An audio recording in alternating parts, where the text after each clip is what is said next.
Faith is believing in something that you most likely can't see, but you believe to be true. Yeah, it's hard to ignore the irony in that statement now. This is Manti T'eo, linebacker for Notre Dame and a Mormon. This clip came from an ESPN video published October 2012. A Heisman Trophy candidate, T'eo had gained national recognition not only for his outstanding play on the field, but for a particularly tragic event that happened just a few weeks earlier. That faith was tested to its core on September 12th. T'eo was awakened by an early morning phone call from his parents.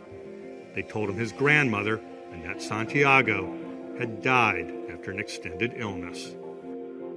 And then, just 6 hours later, one heartbreaking loss was followed by another. My older brother called me, and he was just crying and crying and crying. And that's when I kind of knew, but I was still in denial. You know, I was like, don't tell me you're crying, because it's what I'm thinking. And that's when he just said, she's gone. T'eo's girlfriend, Lennay Kekua, who was battling leukemia, had died. Except there was no Lennay Kekua. There was no leukemia, and there was no tragic death. It was all a hoax. Not one that Manti was playing on the world, as some have speculated, but one that was played on Manti himself. He didn't even know. How could something like this happen? He was completely convinced, completely invested in a complete lie. For him, it was reality. I just lost everything. And, you know, I cried, I yelled. I never felt that way before. And this is 6 hours ago. I just found out Grandma passed away, and you take, you know, the love of my life. Last thing she said to me was, I love you. And that was it. Except that wasn't really it, because in early December, Lennay called him once again. This time, she told him that she hadn't really died of leukemia, but had been forced to fake her death as a way to hide from drug smugglers. And this is when it really started to unravel, until the perpetrator finally admitted his catfishing hoax, and the story became one of the most talked about news events of this early new year. Luckily for me, I have great parents that taught me the importance of having faith. Or possibly the dangers. I'm Glenn Osland, and today on Infants on Thrones, I'll be joined by Matt and Randy to discuss the Manti T'eo hoax from an angle we haven't heard discussed yet, that of Mormon culture. And we may even be joined by a special fake guest.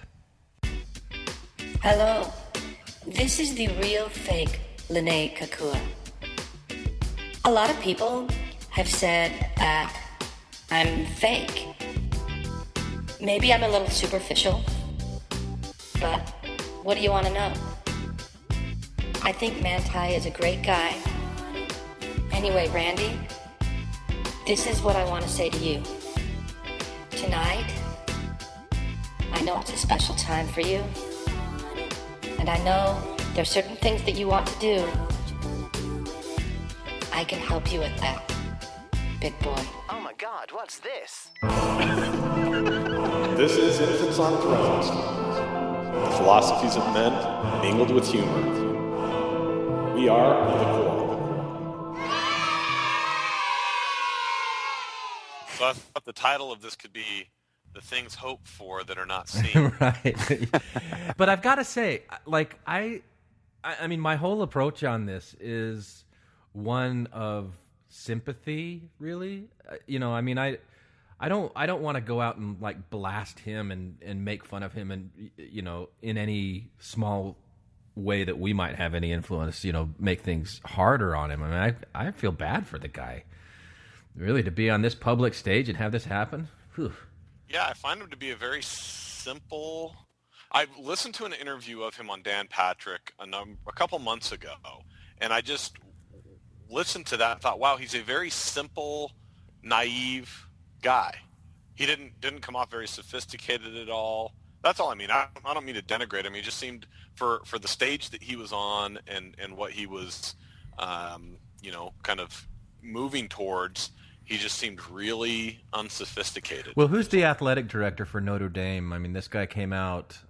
He's the one that gave the press conference where he said that everyone on Notre Dame was behind him, and that the biggest tragedy to him was that the single most trusting human being that he's ever known will never be able to trust like this again. Yes. And he choked up, you know. Yeah, that was a good one, and he did say that. And I don't think that's going to be the case. I think his naivety, his gullibility, his trusting, his over-trust of other people is hardwired. And it's also been facilitated by his upbringing in the church. There's a great, this is the best article I found. I read probably about half a dozen of the most recent articles. This guy's name's Dan Wetzel for Yahoo. He's a really good reporter. It's one of the only ones that actually mentions his Mormon faith too. But just like Matt was saying, he says the guy is gullible. He's naive. He's trusting in ways that nearly defy belief, almost wide-eyed in wonder at all sorts of things in life.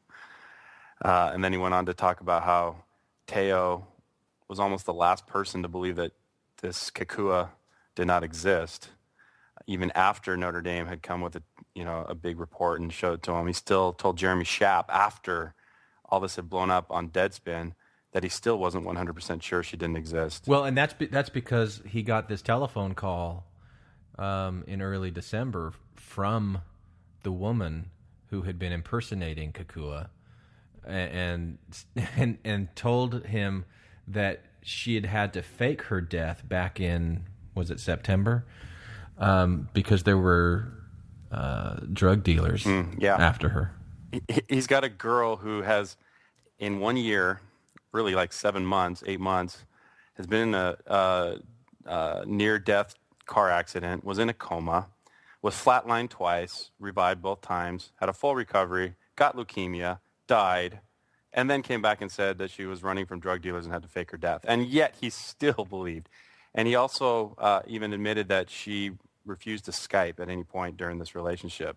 Hello, red flag.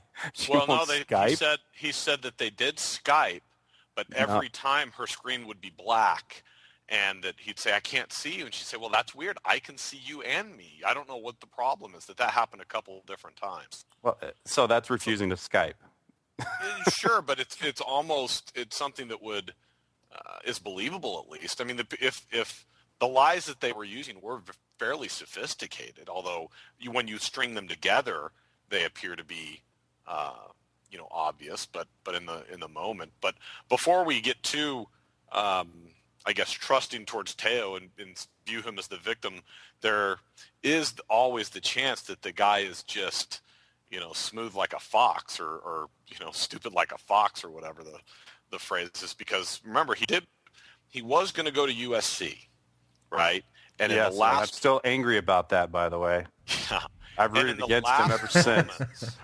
In the last moment, he has a spiritual experience that causes him to go to Notre Dame. Some cynical people, such as myself, would say he got an even better monetary offer from Notre Dame than he did USC. So this guy might actually just be extremely, even more savvy than most. That's a stretch. I don't know that it is. It's a stretch. I think you're reaching, man. I'm as cynical as they come, and I don't smell that at all. And lots you're of stuff. You're also a USC fan, and we know they like to pay their players. Okay, and ASU is just squeaky clean. At Erickson, we're he just ran a tight ship there. We're squeaky enough to lose, okay? That's one of the indicators is we lose. Well, here's the line that this Dan Wetzel, finally someone mentioned that his Mormonism. He says, it's worth remembering that Te'o is prone to drama. Sources at Notre Dame describe a lovable but highly emotional character. He is said to be a particularly devout Mormon from a sheltered upbringing who has a personality that seeks the finest in everyone he meets. And he goes on to say, Te'o routinely cited the Lord's work in his tackles and feelings that drove various life decisions. He could quickly, in mid-conversation, morph into a Romeo and Juliet-level soliloquy about the inner beauty of Lennay or the depth of his loss, all concerning a girlfriend. It's worth repeating, of about 4 months that he never actually saw in person. And so, to me, this this speaks to kind of the Mormon culture, that they facilitate and encourage an atmosphere of embellishment. I mean, who's case in point, Exhibit A is Paul Dunn, who, was at the highest level of communication in the church, the pulpit at General Conference, telling stories that were highly embellished to the point that there was like 5% truth and 95%, heroic story that he was always the center of. And his whole purpose was to build faith and to promote, faith in the church.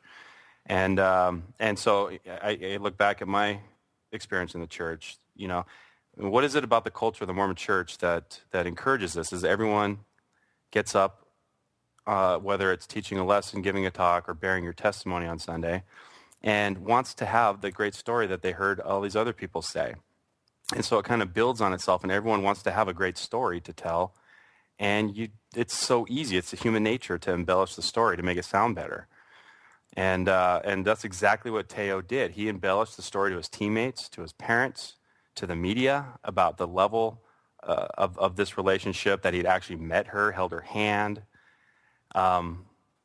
He just was kind of following the pattern of behavior that is facilitated and promoted through the church culture. Yeah, and I think part of that is emoting into that embellishment, So like you mentioned standing up and bearing your testimony, whether that's part of a fast and testimony meeting or you're doing it in one of your classes.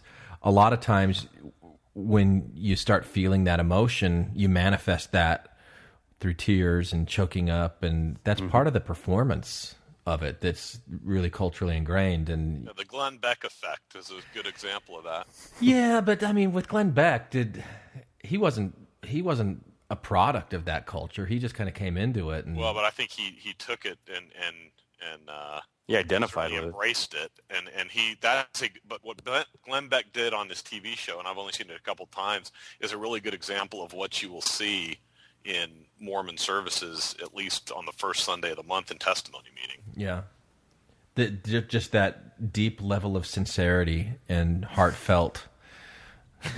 What? Well, it's also the intent. It's the manufactured intensity. Yeah. From the mundane, and that's what I think is another product of Mormonism, and I think it's related to this, which is taking something and extrapolating particular meaning where really none can be found. And not to say that if it was the death of a girlfriend that wouldn't be, but to say, okay, this is the death of an acquaintance.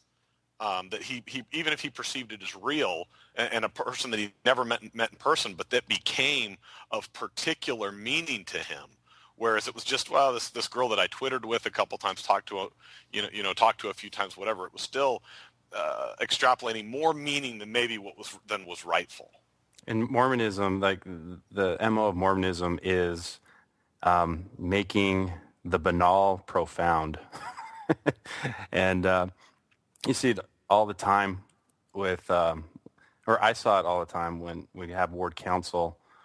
I'd be in ward council after conference, and it would just be these god-awful talk after talk of platitudes, and everyone would just be going on and on about how profound the message was, and the message would be, we need to pray more, or we need to serve our fellow man more, just obvious moral truths, and they would just gush and go on and try to build levels of profundity on top of it. Even as a believer, that bugged me. So do you think that he was doing these things consciously, or do you think it was so ingrained in him that he wasn't even aware of it? Well, there's one thing that's related to that. I don't think he was doing it consciously. I think it was part of his Mormon culture, but there is another element that's not discussed a lot, and that's his island culture. Islanders do feel things they're very emotional. They're very passionate, and you will hear Islanders talk about their cousins, and to us that means something. Hey, my cousin so and so, but to them that just means some dude from the same island as them. So family relationships take on different meaning and greater meaning. and personal relationships like this. And so when he calls her his girlfriend, I could see, from an island perspective, he's talking to a girl I know, but then it becomes something different, and then he's wed to it. And so that's another thing that's not really talked about, or I think has been fleshed out a little bit. For example, earlier in the year, a friend of mine referred to Manti as his nephew. Well, the dude is probably nowhere related to him in the literal sense, except that they both happen to be Samoan. So I don't think it's conscious. I think it is. He has this kind of dual influence from both of his cultures, the Mormon culture and then the island culture, that just really set up a bad situation for him to look really, really bad. Do you think that's why the church has had such wild success among the Polynesian islands, is because the church really manipulates, the emotive rather than appealing to other means? Do you think that makes them more susceptible to the message of Mormonism? I really haven't thought about it. I think that's a really interesting question, and it makes a lot of sense because the Mormon Church does really well in virtually every Pacific island. I think it's because they're descendants of Haggoth. Right, of course. Oh, I thought it was pronounced Haygoth. Well, maybe to the unenlightened. I don't know. We could go and look in the pronunciation guide in the back. You may be right. Yeah. Here's the actual pronunciations of the fake names. Yeah, right. Which is one of my favorite memes was that Manti Te'o, surprised he was a part of a hoax named after a city in the Book of Mormon. Well, yeah, right. And I was a little snarky on one of my friend's Facebook pages where, I said, what do you expect? He also believed in golden plates, but... you can. I don't want to be mean to him, though, or to anyone else. I want to go back to that question, though, of intentionality, because there was something that came up in his interview with Jeremy Schaap, where he was asked why his father told everybody that they had met.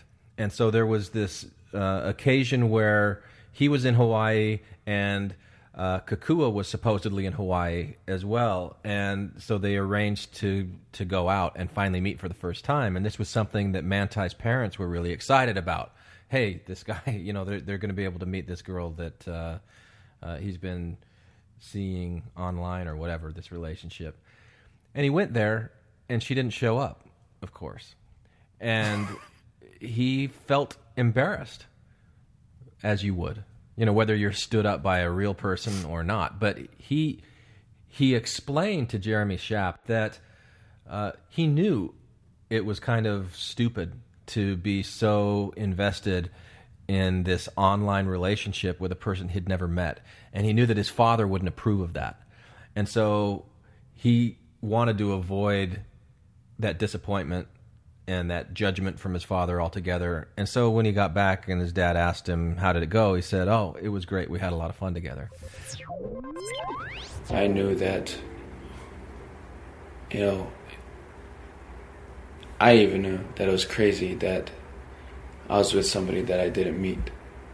And let alone people find out that this girl who died, who I was so invested in, I didn't meet her as well. So I kind of tailored my stories to have people think that he met her before she passed away, so that people wouldn't think I was some crazy dude. So he kind of going to that embellishment that you talked about earlier, Randy, he did it, and at least in this case he knew he was doing it, and he was aware of his reasons and his motives for it. But I think that still speaks a bit to the Mormon culture and upbringing, because your appearance to other people is so important. Wanting to appear valiant, I don't know, what are some of the words that we use here, and not appear like a dupe.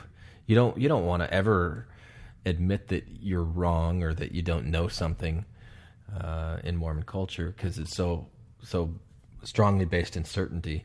I was the whole Mormon culture is based on outward appearances. You know, I mean, you can tell when somebody's not wearing garments. A woman shows up in a perfectly modest dress, but it's got straps. Yeah. Everybody knows that she's not valiant. You know, that's a stamp, scarlet letter, so to speak. If you show up to church in, heaven forbid, a black button-up shirt with a nice tie, that's a sign of not being valiant. Facial hair, long hair. If anyone sees you holding a beer, all these outward manifestations of your inward valiance are important in the Mormon culture to keep up that facade or that image, if it is in fact a facade. It's not always a facade, but does that make sense? Yeah, and I think there's another element as well with what's that scripture from Nephi, being led beforehand, not knowing. It's that I will go and do thing. That the Lord has things prepared, and you're not always going to understand why things happen, but they happen for a reason. I don't know that much about Manti T'eo, but from things that I've seen him invoke that idea quite a bit. And so it's easy to speculate that he felt that way about the love of his life. This is a really difficult to believe situation where he would fall in love with somebody who he's never met. But maybe that's what the Lord's prepared for him. And you know what? What are the odds? Somewhere close to 100% that Manti got on his knees and prayed about Lennay. Oh, sure. And had a spiritual manifestation that she was, maybe the one that was meant for him to be his eternal companion. His parents thought that she was going to be... No, he pretty much articulated that in that ESPN interview you were just referencing. He talked about he called her the love of his life towards her, and the way that he felt that he was directed towards that, and that is very consistent with things that I've heard about him as to why he's at Notre Dame and the decisions he's made in his life. They're all very metaphysical, and he's being led, and God is directing him, and he really feels, based on the interviews that I've heard and read, very much led by God in everything he does, and this was a very good example of it. So of course he'd be trusting and wouldn't require evidence. Absolutely, I think that is manifested here. And what are the odds that this will change his epistemology? Even a national humiliation, he's still probably going to use emotions to make all his decisions in the future, believing in some metaphysical spirit guiding him along the way. He's not even remember this as a hit. Right, but again, in that interview, he did say that it has affected his. He has having basically a crisis of faith over this. So it has at least what he said was that was affecting his faith, and I thought that was interesting because it certainly is tied to that. Because if I could be, if I could be deceived about this, then what else can he? I would think that he would think, what else have I been deceived about? The feelings that he have were so good about this, then what else? Well, and I have the opposite opinion of the Notre Dame AD, that he thinks it's a shame. I think this is a glorious triumph for skepticism and rationality, that Manti T'eo will go from being the one of the most naive people in the country to maybe being someone who can apply. I mean, we're all susceptible to be duped, no matter how skeptical we are. But it's a process of retraining how you think and how you observe yourself and how you observe the world. And I think, to me, this is a light at the end of the tunnel, not some tragedy like the Notre Dame AD mentioned it. So is trust not a virtue? You have to be able to trust to just get along in the world. But I think that too much just free, liberal trust, I think credulity, is something that is not a virtue in my mind. Blind trust is not a virtue. Trust when earned, when deserved. I think when there's trust of family, trust of friends, trust of certain foundational things, once there's been an establishment of trust, is certainly a virtue. You can't go around being okay.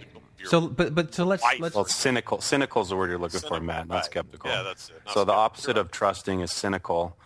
I think there's a good balance in between. It's called skeptical. Okay. But you have to trust I mean, you got to have some amount of trust. You have to rely on people. But he talked to her on the phone, like every night. So it's not like this was just a picture that he was pining after.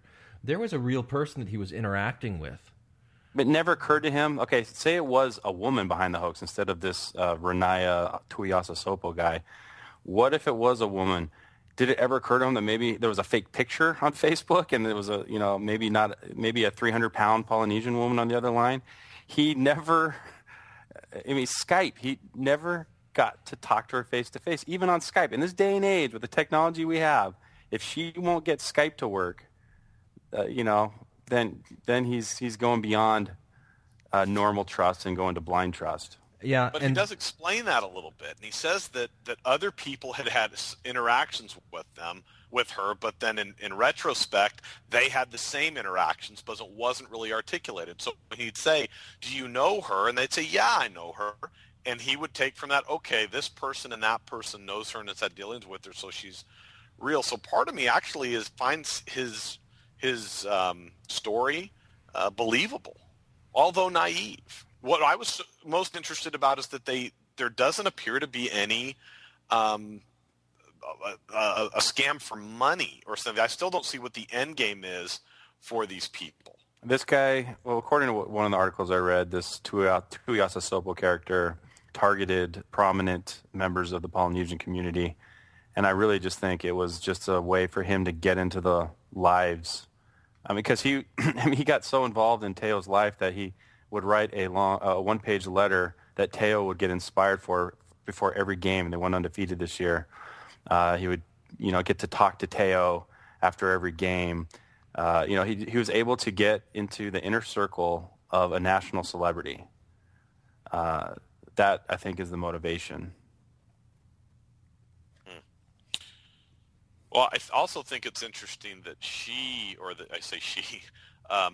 whoever was a part of this hoax used religion so effectively against him, is by pretending to be religious herself. And he says she wasn't Mormon, but she was Christian, and that was really important. And in that Shap article, he says, it was the spiritual aspect that took over. The spiritual aspect where in my past relationships, spirituality wasn't a big thing.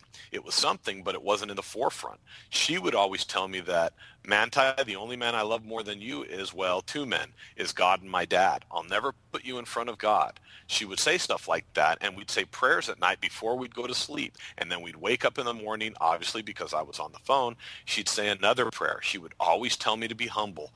For me, that's what drew me in. Yeah, and apparently the father of Tuiasa Sopo is a pastor in a Methodist church in L.A., so he would have been well-versed in the spiritual language of Jesus. Was Manti trying to convert her? Do we know that? Well, there is a number of articles that talk about Manti's mother trying to convert her. Oh, wow. Which I think is interesting, yeah. I think the church would count it as a stat. For 110 years, Yeah. I think. Yeah. Did you guys read much on the female voice? Who that was? Was that Tuiasa Sopo's cousin or something? I thought I read something like that. Who was the female voice? He says who it is because at the end she discloses herself as being that Ui, someone else that he had been dealing with, that she was the one that was the voice. La Voz. Isn't that from, what's that, Denzel Washington movie? Anyway. What that Denzel Washington movie? Which of the 50 movies are you talking about? Dakota Fanning, Man on Fire. La Voz. Anyway. I also think it was interesting that they quoted Teo's bishop, who said that he supported him not going on a mission because he could do more good for the church, not going on a mission. It's that's the Del always Murphy the defense. position. They never take that position about linemen. Linemen always do more good on a mission, getting older for 2 years. It's amazing. That all started with Del Murphy. That's the first time I ever remember hearing that. Was Del Murphy, according to Mormon legend, was encouraged by the brethren not to go on a mission because he could do more for the church PR as a star baseball player. Okay, yeah. So Manti's mom tries to convert the girl via text message, apparently. Wow, that's a lot. That's a long text. Do you guys think that chastity had any role in this as well? You know, I'm just thinking if you're a Mormon guy and you're a good-looking football player, you'd probably have a lot of women around you that would be more than happy to I mean, that was why I'm like, why the hell did he need to go online to get a fake girlfriend? I've heard people say that, you know. But he's gay, right? Well, she weird. But no, I wrote that down actually, Glenn. As I was just kind of thinking about that. That was one of my talking points. Is yeah, this would be an easy way to have a relationship and maintain your standards. Not have to worry about heavy petting. Yeah. Yeah, absolutely. Dry humping. Or the Levi loving. Levi loving, wearing those garments then. Yeah. Yeah, I think that could certainly have played a role into this. As it's because they were talking a lot and yet it was safe. I wouldn't put it past as being a motivator. Motivator. Yeah. That's actually an interesting point I hadn't even thought of, Glenn. I also wondered if, because Mormonism is such a strong missionary culture, and you've got, these guys that go on a mission for 2 years, and, some of them get Dear John'd by the girl that they left behind, but there's this almost status of being with someone that you maintained a long-distance relationship with, I mean, that's how I met my ex-wife. We hadn't met face-to-face, but we wrote for a year on my mission. We didn't speak on the phone. I think maybe Christmas we spoke on the phone once, but everything else, it was just letters. And, by the end of that year, I was pretty convinced that she was the one that I was going to marry. Now, she turned out to be a different sort of fake, but... Too bad she didn't turn out to be a Polynesian guy. Yeah, well... Right, yeah. But you got your kids. You got your kids. No, and I think people keep talking about how weird of a relationship this is, and I think if they would look at how weird Mormon relationships are, how quickly they get married, how little they know each other before they get married, they would find that to be really weird. Yeah, I mean, how quickly do people fall in love and get married? And on average, it's like at BYU, it's a matter of months. So there, this reporter. Wetzel on Yahoo was just befuddled how he could fall so in love in 4 months with a girl he hasn't met. But like Glenn was saying, I mean, that's a real major part of missionary culture. How many of you know someone who just started writing a missionary they never met, and then they got this really strong relationship? I mean, Glenn personally, but I know of other people that they would just they'd move into a ward, they'd be 17, the mother of the missionary who just left thought she was really cute and they'd make a good couple. So she gives her son's information. The 17-year-old starts writing, and they get this huge, emotional attachment to each other, having never met. That's a really fascinating twist on that. I'm glad I was able to fascinate you a little bit there. Yeah, you have. You've really. I was like, how much are we going to be able to flesh out on this? And then you bring up those 2 points that never even occurred to me. I'm impressed, Glenn. Thanks. Kudos. Bravo. No, and it's just, I don't think it's a stretch, and I think that's there. I read Joanna Brooks was interviewed on this because she apparently, having not gone through the temple and not being married to a Mormon, is the only authority on Mormonism, which, whatever, but... You got a little animosity towards Joanna there, Matt? Yeah, because I think it's all freaking fabricated in order to advance basically career. That's her thing. She's the Mormon chick. You know what? You're one of the least Mormon chicks I've ever heard of, and they trot you out. And you do not represent. You're not a true representation. And yeah, she's carved this perfect little niche in the social world, in the social media. Rare. She reached a little bit on that, and I don't think those two things that you hit on are reaches. I think those are absolutely tied into this story. What were her reaches? What did she say?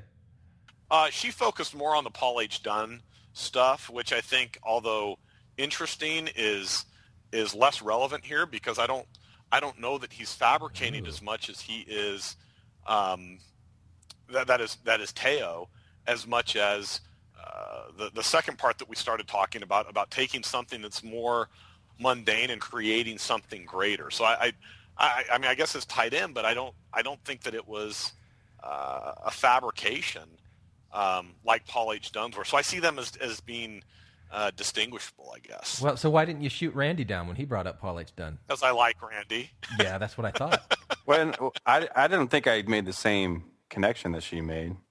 I was talking about just in Mormon culture. Well, I know. That's because you didn't want people to know that she was your source. No, I don't read Joanna Brooks. Okay, all right. No, but the point was, those were not stretches that you made, Glenn. Either one of those, I think, are spot on and things that should be addressed in talking about this story. And I've been quite surprised at how little his Mormonism has been referenced. I've been surprised at how little his Mormonism was referenced this entire year, except by other Mormons. Am I alone there, or did you all find that the case as well? The only time I ever heard it brought up was when they would say, USC was, number 1, BYU was number 2, and Notre Dame was 3.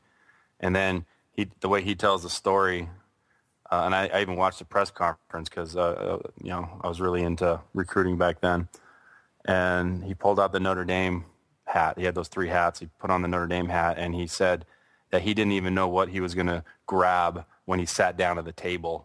And he was just doing the Nephi thing, go by the Spirit. And for whatever reason, I can come up with a million naturalistic explanations. He went with a Notre Dame hat, and even mentioned that he shocked himself by grabbing the Notre Dame hat, so that was evidence that the Spirit had guided him to that choice. But they always mention how unusual it was that a Mormon would choose a Catholic school, and it's just a passing reference like that. Yeah. The only, I mean, he hasn't been on my radar much except for this last week when, this has pushed Lance Armstrong out of the top spot, So I think the first time that I really heard anything was maybe around the championship game with Alabama, where there was some pseudo Facebook outrage over the TBMs who were outraged that he was participating in a Catholic ritual when that's not part of his faith. There was something like that I saw. And humanity. I'm like, that's so silly. Yeah.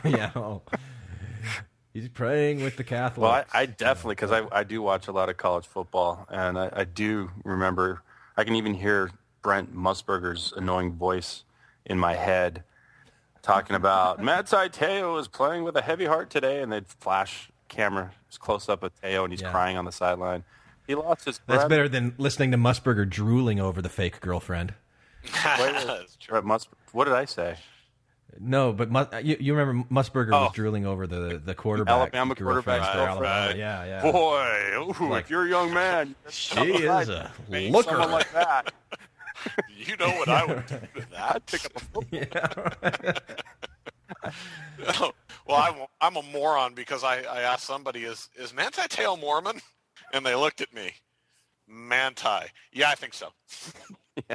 Oh, good points. All right, guys. Well, we're about ready to wrap this one up, but before we go, we do have a special fake guest here. So let's go to the phones. Hello? Yeah, who's this? Oh, this is Lennay Kekua. Well, Lennay, welcome to Infants on Thrones. You have the unique distinction of being our very first call-in guest ever. And I think we've prepared some questions for you. So would you mind if we just... Well, I just found out that I have to get a heart transplant in the morning, but maybe... Wow. So do you guys have any questions for Lennay? Yeah. What are your measurements? Wow. That's kind of a personal question, and I don't really know you.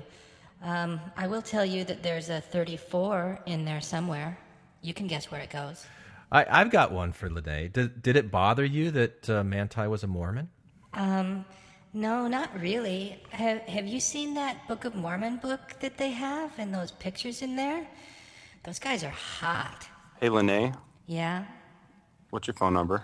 Oh, come on, Randy. Don't pretend you don't know it already. Nice.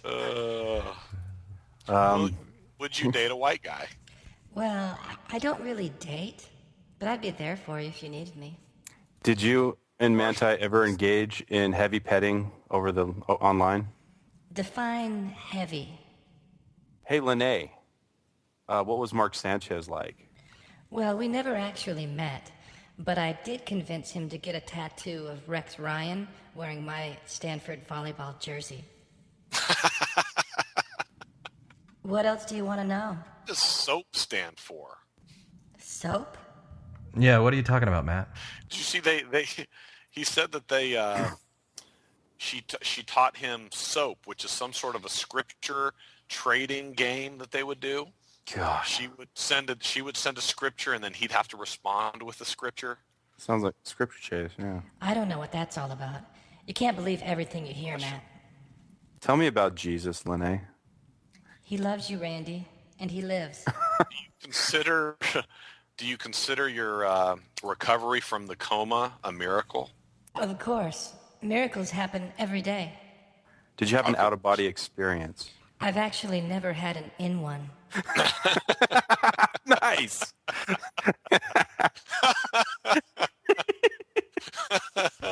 All right, well, let's wrap it up. Do you have any final comments? Anything you want to say, Randy? I want to say, if we're spending all this time, and accused of making fun of him, I think Manti T'eo is a wonderful person from what I know, from what I've seen. He's a hard worker. He's a great teammate. He's got good moral values. But I think what we're focusing on is the collision of someone as trusting as Manti T'eo in their makeup, combined with an upbringing in both the Polynesian culture, but more particularly the Mormon culture, and what that can lead to. It's not so much just trashing this kid, because I don't have a desire to trash him, because I do really like him, even though he didn't go to USC. So I just wanted to get that straight, at least. And I hope we weren't going after him. I don't think we ever were, and I don't know we were making fun of him, in particular today. I think it does. All reports are that he was a victim. I do think it makes sense. I buy his story when the Shap, is it the Shap interview? I buy it, and I actually don't find it as being as ridiculous as people claim. I understand when you pile all the little red flags together, you think, of course, maybe he should have known. But at the same time, given some of the evidence that he was getting, I don't know that most people would be, thinking, oh, this is obviously a con.